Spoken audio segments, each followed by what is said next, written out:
다 외우고 있는 말씀이에요. 믿음은 바라는 것들의 실상이요 보이지 않는 것들의 증거이니, 우리 같이 한번 아는 말씀 같이 외워서 말씀 말해볼게요. 시작. 믿음은 바라는 것들의 실상이요 보이지 않는 것들의 증거이니. 아멘. 여러분, 성경에는 믿음이라는 단어가 233번이 나옵니다. 제가 오늘 다 세어봤어요. 또한 누가복음 18장에는 인자가 올 때에 믿음을 보겠느냐고 말하고 있습니다. 마지막 날에 예수님이 오셔가지고 내가 믿음을 보겠다고 하시는 거예요. 과연 살아있는 믿음을 가진 자가 있겠느냐? 내가 올 때 믿음이 과연 있겠느냐? 살아있는 믿음을 보겠느냐? 이렇게 물어보시는 거예요. 예수님이 오셔가지고 사랑을 보겠느냐? 사랑이 있는지 확인하겠다. 소망을 보겠다. 이렇게 말씀을 하신 게 아니라 믿음이 있느냐 하고 믿음이 있는 것을 보시겠다는 거예요. 우리 창세기 1장 1절 말씀 아는 사람? 창세기 1장 1절. 자신있게 한번 손을 들고 자신있게. 달란트 나갑니다. 삼촌에게는 컵라면이 나갑니다. 딩동댕. 오케이, 달란트 예비되겠습니다. 예비된 그 기적들을 다 받게끔 하시는 하나님의 은혜. 여러분, 창세기 1장 1절의 말씀에 태초에 하나님이 천지를 창조하시니라, 이 말씀을 들었을 때 이게 어떤 느낌이에요? 우리에게 하나님이 얘들아, 내가 세상을 창조한 것 같은데 네 생각은 어떠니? 이렇게 물어보시는 것 같아요? 아니면 내가 세상을 창조한 하나님이다, 이런 선포인 것 같아요? 맞습니다. 선포죠. 이거는 하나님이 우리에게 이건 무조건 사실이야. 너의 생각과 의견 따위는 요구가 되지 않아. 이건 무조건 사실이야. 이런 뜻이에요.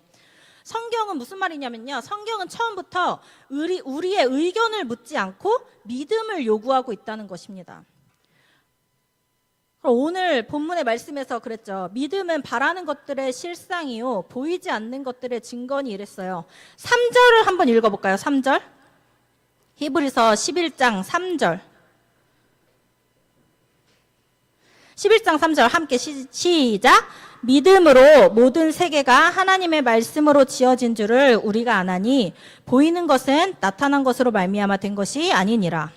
이게 세 번역으로 보면은 믿음으로 우리는 세상이 하나님의 말씀으로 지어졌다는 것을 깨닫습니다. 그러니까 이것도 같은 말이죠. 성경은 처음부터 믿음을 요구했고 누가복음 말씀처럼 마지막 날에도 우리에게 믿음을 요구하신다는 거예요.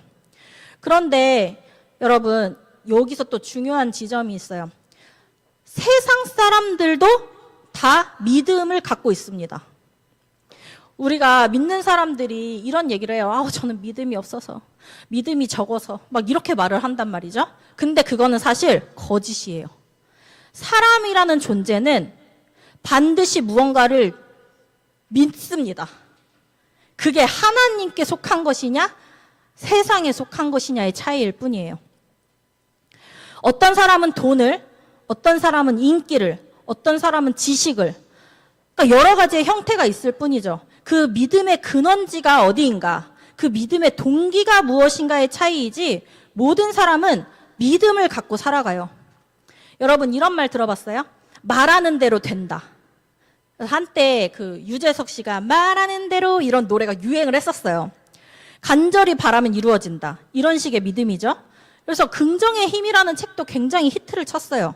근데 이것도 같은 맥락인 거예요. 그래서 사람들이 나는 무교예요 라고 말하는 건 거짓말이에요. 사람은 대상과 주체가 다를 뿐이지 믿음을 갖고 살아갑니다. 그래서 세상에서 말하는 대로 이루어진다는 것, 간절히 바라면 이루어진다는 것이 일리가 없는 건 아니에요. 왜냐하면 사람들이 말하는 데는, 계속 이걸 말하는 데는 어떤 결과치가 있었으니까 이 말이 계속 나오는 걸 거잖아요. 어떤 확률이 있었으니까. 그러면 이거를 말씀에 빗대어서 생각해 본다면 내가 바라는 것이 돈이었을 때 돈이 실상으로 나오기도 하고 내가 바라는 것이 자신일 때 자아실현이 실상으로 나오기도 하는 거죠. 그럼 내가 바라는 것이 인정받는 거일 수 있어요. 그럼 인정받기 위한 열심이 실상으로 나타나게 된다는 거예요. 왜냐하면 인간은 하나님의 형상대로 창조되었기 때문에 말의 능력이 있어요. 그래서 창조의 원리에 따라 내가 말하는 대로 그럴 수도 있는 거예요. 믿음에는 반드시 행동과 결과라는 게 따르기 때문이죠. 그런데 이 근원이 지금 나에게 있었잖아요. 하나님 말씀이 아니라. 그래서 결과가 아닐 수도 있어요. 왜냐하면 나라는 존재 자체는 내 바라는 것, 내가 원하는 게 사시사철 또 변해요. 나의 바람 자체가 달라질 수도 있고 세상의 여러 환경적 변화들로도 여기에 변수가 생길 수 있다는 거죠. 그래서 땅에 속한 것은 모두 유한하고 변화무쌍해요. 그게 내 안에 속한 것도 그렇습니다. 돈의 가치가 지금 계속 변하고 있죠. 화폐의 가치가 변하고 있고 지식도 계속 변하고 있어요. 유행도 시대마다 다르죠. 그리고 사람과의 관계도 그렇습니다. 사랑, 칭찬, 인정욕구, 자아실현 이 모든 것 또한 우리의 성장과 환경에 따라서 변해갑니다. 우리 이거 다 경험 있잖아요. 영원히 사랑할 것 같은 사람하고 이별하죠. 우리 다 사랑이 변하니? 변합니다. 우리에게서 비롯된 건 사랑일지라도 변해요. 어제까지 나를 칭찬하던 사람이 갑자기 오늘은 욕을 해요. 왜냐? 각자가 자기중심적인 기준을 갖고 살아가기 때문에. 그리고 내가 막 칭찬받고 인정받던 자리도 나의 상황이 바뀌면 전혀 의미가 없어져요. 자아실현 또한 내가 무언가를 다 이룬 것 같아요. 하지만 우리의 인생은 죽음 앞에 무력해집니다. 그래서 이 모든 땅에 속한 가치, 내 안에서 비롯된 모든 땅의 가치는 영원하지 않아요. 변화가 있고, 그리고 이것의 가치는 그에 따른 책임도 나에게 있습니다. 왜냐하면 믿음의 근원지가 나였기 때문에 내가 원하는 대로 했고 내가 원하는 대로 말했고 행동했고 선택했고 이 모든 근원의 믿음의 가치가 나였기 때문에 그에 따른 책임도 내가 져야 하는 거예요. 그래서 말하는 대로 믿는 대로 결과가 나오기도 하지만 그렇지도 않다. 그렇지 않기도 하다. 왜냐하면 나라는 존재 자체가 일관성이 없는 존재이기 때문에. 여러분, 나의 선택, 내가 원하는 것들에 의한 결과 책임질 준비 되셨습니까? 책임지고 싶으십니까? 이런 변화무쌍한 나로 비롯한 선택들을 하고 싶으신가요? 근데 성경에서 그러면 하나님이 마지막 날에 내가 믿음을 보겠느냐 이렇게 말씀하셨어요. 그러면 하나님이 이런 변화무쌍하고 이런 답도 없고 이런 그러니까 계속 주체가 나인 이 믿음을 우리에게 보이라라고 요구하고 계시는 걸까요? 아니죠. 하나님이 우리에게 말씀하시는 믿음은 하나님께 있는 믿음을 말하는 거죠. 우리는 지금 여기 앉은 모인 우리는 그걸 너무나 잘 알고 있어요. 하나님의 말씀은 변함이 없고 무한합니다. 이 땅에서뿐만이 아니라 영원한 시간까지 이어지는 변함이 없으심이에요. 그럼 하나님이 이 땅에서 우리가 살아가고 있는데 하나님이 우리에게 소망을 두셨고 말씀을 주셨고 약속을 주셨어요. 그러면 이거는 하나님께 속한 거기 때문에 변함이 없어요. 하나님은 반드시 이루시죠. 그 말씀의 약속이 영원까지 이어진다는 거예요. 이게 얼마나 소망적이에요. 그래서 우리가 하나님을 믿고자 하는 거죠. 또한 말씀을 선택한 자들, 이 하나님의 말씀에 믿음의 근거를 둔 자들의 선택은 결과를 하나님이 책임지세요. 우리가 말씀을 따라가다 보면은 내가 예상치 못한 결과를 맞닥뜨리면서 막 이게 당황스러울 때가 있지만 우리의 믿음의 근원지가 하나님의 말씀이었다면 이것의 결과에 따른 책임 또한 하나님께 있는 거죠. 이게 우리를 자유케 하는 것입니다. 그럼 이렇게 안전하고 완전한 믿음을 갖고 싶으세요? 아니면 불완전하고 변화무쌍한 믿음에 기웃거리고 싶으신가요? 그렇죠. 우린 너무 이게 갖고 싶어요. 그러면 우리는 주님의 근거한 믿음을 갖겠다고 모인 자들이니까 질문을 좀 다르게 해볼게요. 그러면 오늘 나를 움직이게 한 그 믿음의 주체는 무엇이었습니까? 나의 행위와 나의 선택의 주체가 무엇으로 인한 것이었습니까? 여러분, 우리가 믿음이라는 걸 얘기를 할 때 되게 큰 그림에서만 보는 경우가 있어요. 어떠한 큰 이동, 결정, 어떠한 사역, 이런 식으로 믿음의 큰 그림에서 믿음을 보는 경우가 있는데요. 그러나 말씀에 이렇게 말하고 있어요. 로마서 1장 17절. 여러분, 우리 이거 다 외웠잖아요. 1장 지금 다 외우고 있잖아요. 로마서 1장 17절. 보지 않고 복음에는 시작. 복음에는 하나님의 의가 나타나서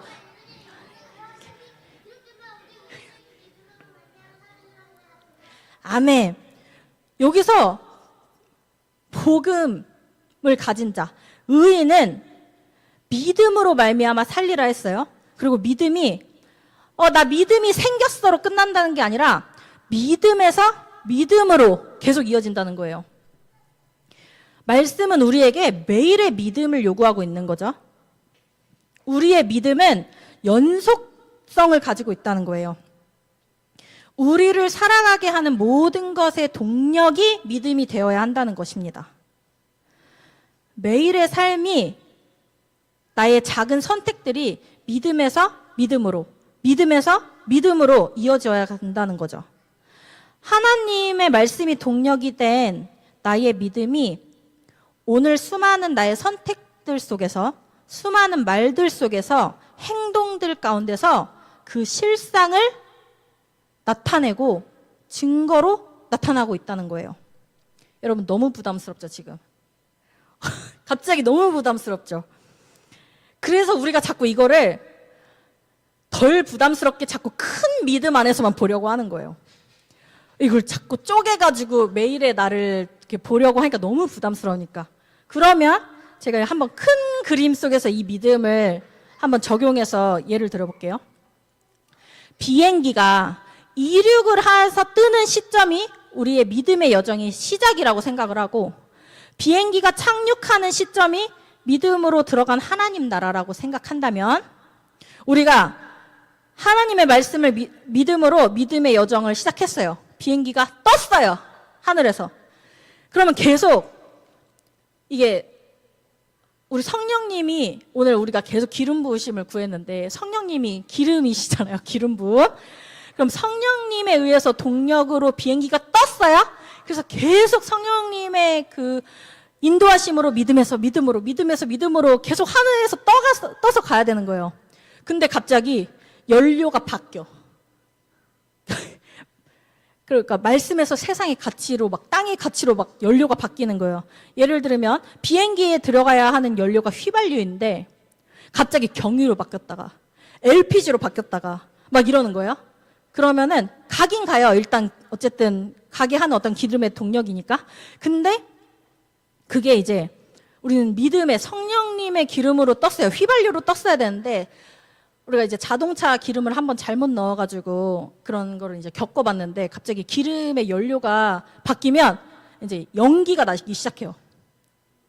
연기가. 그리고 우리가 이제 비행기 하늘에 떠 있는 거예요. 믿음의 여정을 떠났으니까. 성령님에 의지한 그 믿음의 여정이었다가 갑자기 이제 연료가 바뀌었어, 내 마음에서. 그러면 갑자기 이제 신호를 주시는 거죠, 주님이. 연기가 비행기에서 나가. 근데도 눈치를 못 챘어. 그럴 때 갑자기 비행기가 흔들려. 그래서 덜컹 이러는 거야. 연료가 이제 이상 신호를 보는 건데, 삐삐! 연료가 이상합니다. 삐삐! 이래.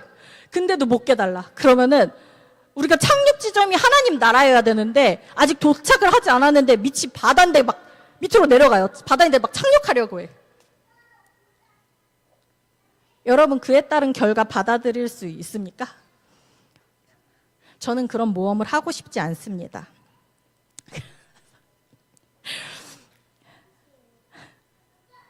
그래서 저는 직면이란 단어를 참 좋아하는데요.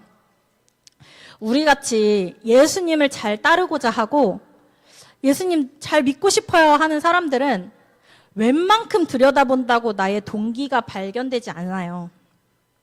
왜냐하면 우리가 세상의 것을 계속 비교해 가면서 그러니까 다 주님을 위한 삶을 살아가고 있기 때문이에요. 근데 이 지점에서 우리는 좀 더 디테일하게, 우린 정말 순수한 성령님의 기름으로만 살아가고 싶잖아요. 그랬을 때 더 세밀하게 주님 앞에 점검이 필요한 거예요. 왜냐하면 주님을 위한 것이라고 하지만 수많은 타협점과 합리화할 수 있는 지점들이 아주 많기 때문이에요. 그래서 내가 알고 있고 인지했다고 해서 그것이 결과로 나오지 않습니다. 그러니까 잘 깨달았어요. 깨달았다면 내가 깨달은 게 나의 결과가 되지 않는다는 거예요. 내가 깨달았다면 그 결과 또한 내가 깨달은 것의 실상이 어떻게 나오고 있는지, 그 증거로 나오고 있는지를 살펴봐야 한다는 거예요. 내가 무엇을 선택하고 있는가? 내가 무엇을 말하고 있는가? 내가 무엇을 바라고 있는가? 사람은 인지했던 못했던 자기가 바라는 것을 향해서 자기가 믿고자 하는 것을 향해 따라가고 선택하고 있기 때문입니다. 그래서 하나님을 믿지 않을 때에는 하나님이 양심이라는 것을 두셨어요. 그래서 믿는 자에게는 성령의 거룩한 직면, 권면하심을 허락하십니다. 그래서 우리가 말씀을 보는 거죠. 하나님의 그 거룩한 그 직면을 깨닫기 위해서요. 그런데도 잘 모르겠을 때 성령 검진 키트 같은 게 있어요, 여러분. 여러분, 성령 검진 키트 알고 싶으신가요? 알고 싶으세요? 그럴 때는 노트를 펴고 내가 두려운 지점이 무엇인가를 적어보는 겁니다. 내가 두려운 지점, 내가 피하고 싶은 지점, 그것을 이렇게 세로로 쭉 적어보는 거예요. 그게 사람이든 포기하지 못하는 어떤 것이든 자녀이든 돈이든 관계이든 나의 편함이든 그 모든 것들을 이렇게 세로로 쭉 적어놓고 그 옆에다가 하나씩 주님을 적는 거예요. 내가 포기하지 못하는 게 사람 vs 주님, 돈 vs 주님, 사람의 칭찬 vs 주님의 칭찬, 이런 식으로 비교 대상을 적는 거죠. 그리고 조금 더 나아간다면 내가 사람이라고 적었어요. 그리고 주님을 적고 기도하면서 주님은 이 지점을 어떻게 보고 계시나요? 그럼 주님이 주시는 마음이 있겠죠? 그걸 옆에다 적는 거예요. 주님, 제가 이것 때문에 참 이게 포기가 힘들어요. 주님의 가치를 생각하고 싶은데요. 주님, 이것 때문에 제가 참 힘들어요. 그럴 때 주님은 이걸 어떻게 보세요? 하면 주님이 주시는 마음이 있어요. 그거를 적어 놓는 거예요. 우리의 믿음은 들음에서 옵니다. 근원지가 하나님의 말씀에서 오는 거죠. 그 믿음을 갖다가 적용시키는 거예요. 내가 고민하던 지점에다가. 그렇게 쭉 적어 놓고 거기서 내가 처음에 적었던 것들을 하나씩 지워가는 거예요. 그러면 뭐만 남아요? 주님의 뜻만 남습니다. 주님의 말씀만 남아요.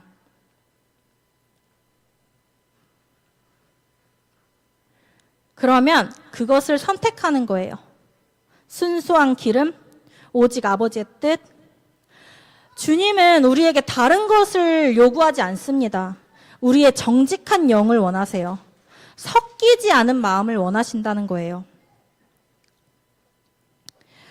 여러분, 우리가 이스라엘 선교를 앞두고 있어요. 우리의 인생을 두고 볼 때에 우리의 인생이라는 긴 비행에서 이스라엘 선교, 그게 단기이던 장기이던 이 모든 것을 움직이게 하는 동력의 주체는 같은 겁니다. 그래서 인생이라는 비행을 두고 볼 때에 주님이 어떤 때는 환승케 하시는 지점도 있죠. 우리의 어떤 변화의 지점들에서. 그리고 우리의 기름이 떨어져 갈 때에 하나님이 또 충전케 하세요. 주님의 비행기니까 주님이 충전케 해주시죠. 그래서 하나님의 뜻에서 비롯된 동력이라면 그것에 따른 과정도 결과도 모든 것을 주님께서 책임지신다는 거예요. 이것이 우리를 굉장히 안정케 만드는 지점이죠. 근데 아까 얘기했잖아요. 갑자기 나의 연료가 바뀌기 시작하면 우리가 은혜 안에 있기 때문에 이 덜커덩거림은 우리의 불안으로 올라옵니다. 우리의 연민이나 우리의 염려로 올라와요. 그러면 그때 이걸 인지하는 거예요. 이제 그때가 막 연기가 올라오고 막 덜컹거린다는 거를 인지를 하는 거예요. 그래서 내 동기가 나를 움직이게 하는 동력의 근원이 뭔가가 바뀌어 있구나. 왜냐하면 하나님에게서 온 동력은 우리를 안전하게 우리의 마음을, 우리의 생각과 마음을 평강하게 지키시기 때문이에요. 그래서 말씀에 하나님의 사람은 하나님이 평강하도록 지키신다고 하셨어요. 그러니까 우리의 삶에 막 폭풍은 하늘을 날다 보면은 새가 날아올 수도 있고 뭐 번개가 칠 수도 있고 비도 올 수도 있지만 그 환경과 상황과 상관없이 하나님께서 움직이는 이 동력에 대한 비행기는 평강할 수 있다는 거예요. 그런데 동력 자체가 바뀌면 굉장히 우리를 불안하게 만든다는 거죠. 그래서 내 안에 어떤 불안감과 염려와 어떤 고민의 지점들이 있다면 이 지금 내 믿음의 동력이 지금 어디서 비롯된 것인가를 살펴봐야 된다는 것입니다. 나의 선택이 무엇을 바라고 하고 있는 것인가를 계속 점검해야 한다는 거예요. 그래서 말씀을 맺으려고 합니다. 순수한 성령의 기름, 하나님의 말씀을 믿음으로 선택하고 움직이고 행동하는 우리의 하나님으로부터만 발생된 동력의 믿음이 저와 여러분을 움직이게 하시기를 예수님의 이름으로 축복합니다.